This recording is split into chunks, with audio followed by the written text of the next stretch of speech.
In Central Asia, in the space of the last 30 years, the Aral Sea, which has existed for over 10,000 years, has almost dried up. From 1991 to 1997, a number of projects were undertaken to protect the Aral Sea. First of all, the ritual of gathering water for the Aral. After this had been performed, there was a flood in the mouth of the Amu Darya, the river which fed the sea, but which had dried up over the last 20 years. This ritual was carried out not by scientists nor politicians, but simply by women born in Uzbekistan. But the people of the Aral will always remember it. My name is Elena Ibrahimova, and I am part of the newly created in Brussels institute, which is called European Theatre and Film Institute.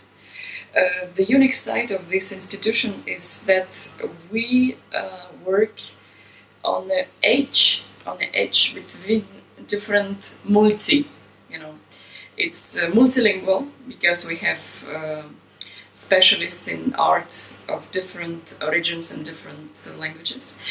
It's also multidisciplinary because we work on disciplines such as film, theatre, stage design, documentary, journalism.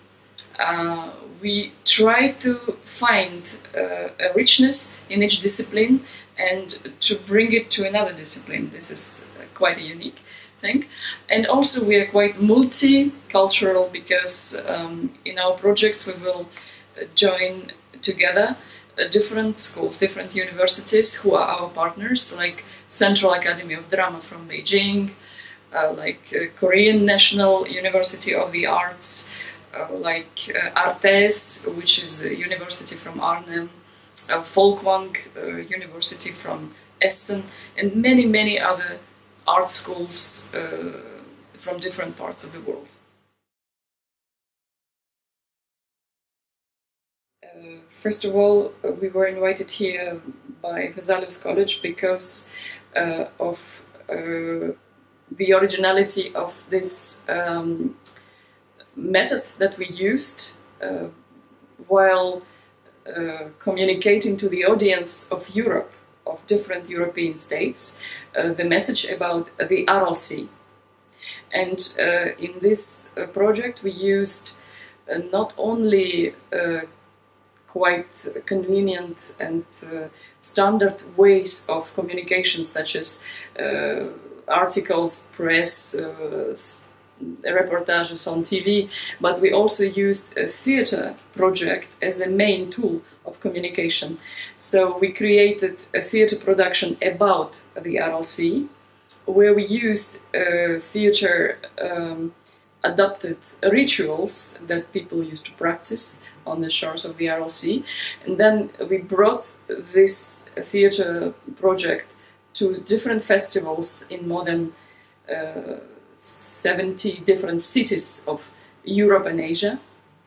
And at the end, together with a group of journalists from Europe, we returned back to the Aral Sea, which was first time in the history of this land that such a huge group of artists and journalists were able to visit this land, and then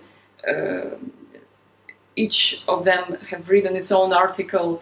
A lot of artists have been inspired and created their own theatre productions, arts exhibitions, and so on and so on.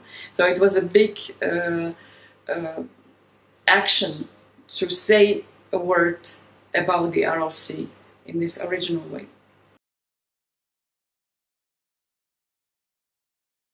Yes, when we show it to the university audience, we did with this project, we went to about 20 different high schools in Switzerland, because we decided to do that, to inform them about this, because the pesticides that are used on the cotton fields in Uzbekistan are produced in Switzerland, and they were brought to the world, and people have to be conscious about what they have done. And then the audience, young students of first, second, third grade of different universities, they were so moved and they were so engaged. A lot of them have decided to do their own personal actions to do something against this poison. And then when we went to a lower grade secondary schools, many reactions were in that way, that kids started to create their own exhibitions about the Aral Sea, which was really beautiful. We filmed their paintings inspired by this documentary, and we also allow them and we help them to write letters to students and kids of the same age living in Uzbekistan. And then there was a big bridge of communication between the two countries. It was really interesting.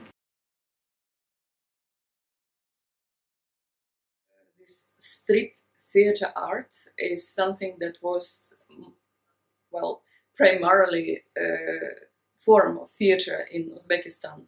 So the theater on stage didn't exist, really. It was a bazaar, you know, the big market space, where mascarabos, which are an equivalent of clowns, or, you know, in street performers, they were doing their funny acts on the street, and those funny acts quite often were really sharp, with a message against something which is wrong in the society. This was already in 13th, 14th,